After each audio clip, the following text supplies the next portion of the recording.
I've never seen a person in any of my jobs who looked like me.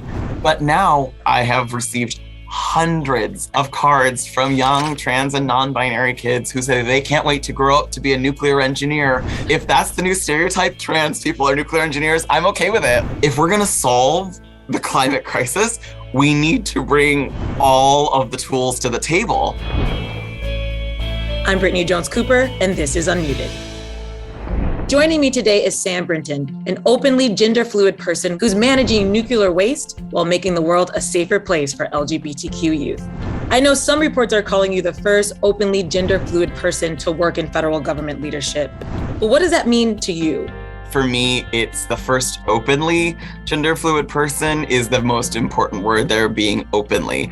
A lot of people ask, what in the world does your gender fluid identity have to do with nuclear waste? And I will respond with, I am given the opportunity to serve my country as I am. And that's a really important aspect of my work because I work on nuclear waste management where transparency and honesty and trust building are so critical. I get to be the person who changes the world and solves this really big, grand environmental challenge because of my lived experiences. That is such a powerful perspective that you showing up authentically empowers your work. So just tell me a little bit about young Sam growing up and your identity journey.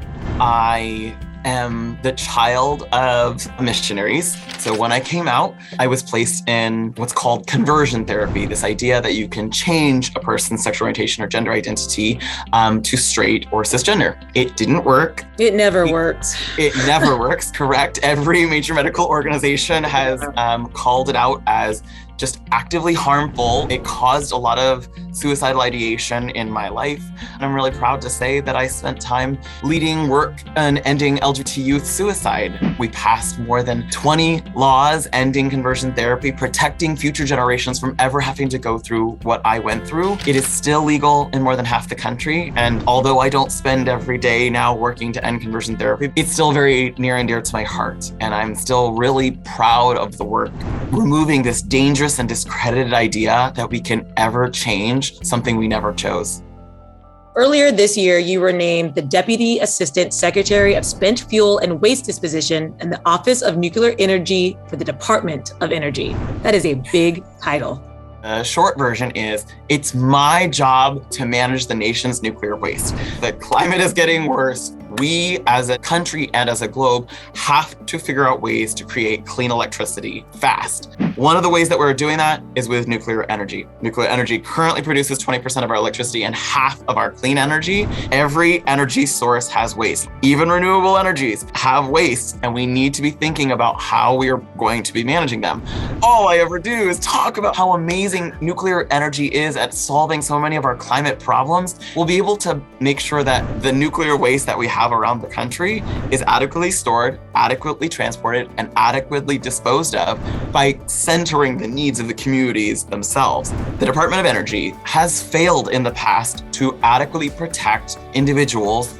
I need to recognize that history while I try to change the future. My country has a long history of not providing individuals who look like me, who love like me, the adequate protections that we deserved. I am ready to sit in a conversation with someone who is wary of the past and wants a future where we can all be respected. That's a big thing because everything you were just mentioning made me think of environmental racism. And when we look at certain communities and where plants are built and where waste is put, sometimes it is those Black and brown communities that are affected. You coming from your own marginalized community have extra empathy for those dynamics. What do you want people to take away from all of the work that you do? I want people to recognize that it is difficult to be one of these firsts, but I am so excited to say that there are going to be so many who will be solving these problems just by being themselves. A lot of folks, as they've been meeting me, have been saying, goodness, you sure have a lot of enthusiasm. And I was like, yeah, because I'm solving a problem I've wanted to solve for a really long time. And now I have the power and privilege to make a difference. I've gotten to end conversion therapy in parts around the country. And I've also gotten to now solve the nuclear waste challenges of the world. And those are both parts of my life. We can grow up to change as many parts of the world as possible with the gifts that we've been given. Sam, I want to thank you for joining us, for showing up so authentically, and for using your passion to change the world. It's an honor of a lifetime.